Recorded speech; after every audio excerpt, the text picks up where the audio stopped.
उज्जैन के महाकालेश्वर ज्योतिर्लिंग मंदिर में 18 अगस्त की रात एक अनोखी घटना हुई। रात्रि श्रृंगार के दौरान शिवलिंग पर बनाए गए भांग के मुखौटे का हिस्सा नाक, होंठ और आंख टूटकर गिर गया। घटना मंदिर के गर्भगृह में हुई और सीसीटीवी में कैद हो गई, जो सोशल मीडिया पर वायरल हो रही है। घटना के बाद मंदिर समिति और पुजारियों पर सवाल उठने लगे हैं। सुप्रीम कोर्ट पहले ही शिवलिंग पर सीमित मात्रा में सामग्री चढ़ाने का निर्देश दे चुका है, लेकिन इसका पालन नहीं हो रहा।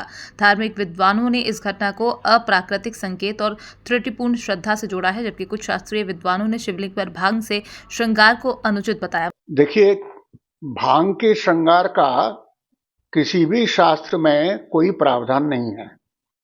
हम प्रारंभ से इस बात का विरोध करते आए हैं कि महाकाल के शिवलिंग पर भांग का श्रृंगार नहीं किया जाना चाहिए। पहली बात तो यह है कि शास्त्रों में कहीं भी कोई उल्लेख नहीं है, न शिवपुराण में न लिंग पुराण में। दूसरी बात, ऐसी कोई परंपरा भी नहीं रही है।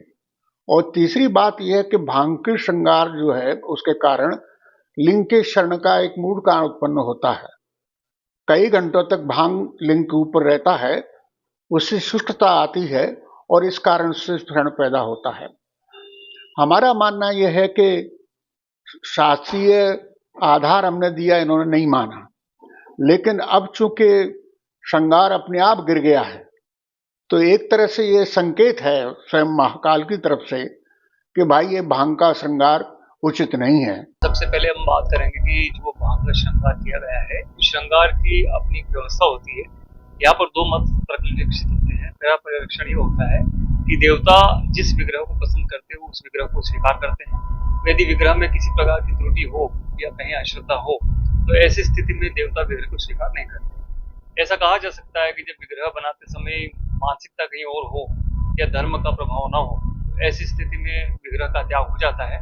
यदि हम वैज्ञानिक दृष्टिकोण से बात करें, तो वैज्ञानिक दृष्टिकोण में बात आती है कि बेसाल्ट के स्टोन की जो सीरीज होती है या बेसाल्ट से जुड़े सब सीरीज में जो स्टोन्स होते हैं, उससे जुड़े पत्थरों की अपनी आर्द्रता होती है, खासकर तब जब बाहर वर्षा ऋतु का वातावरण बनता हो और अंतर से या पाताल लोक से या भूमि से पानी की स्थिति क्रॉस होती हो, तो आंतरिक आर्द्रता और आंतरिक ऊष्मा का जो संयोजन होता है, उसके चलते बाहरी आर्द्रता वाली भांग का जो श्रृंगार हमने किया है, उस भांग में जो जल की मात्रा है, उष्णता की प्रभाव की स्थिति है, उसके कारण भी ये स्थिति बनती है।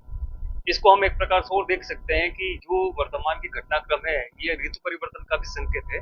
भविष्य में कई प्रकार से जल की स्थिति, बाढ़ की स्थिति अलग अलग प्लॉट में दिखाई देगी। विशेष तौर पर दक्षिण पश्चिम दिशा में इसका प्रभाव दिखाई देगा। वहीं कई प्रकार की अप्राकृतिक घटनाओं का भी क्रम आने वाले 4 महीने में दिखाई देगा। मंदिर प्रबंधन और पुजारी फिलहाल इस पर टिप्पणी करने से बच रहे हैं।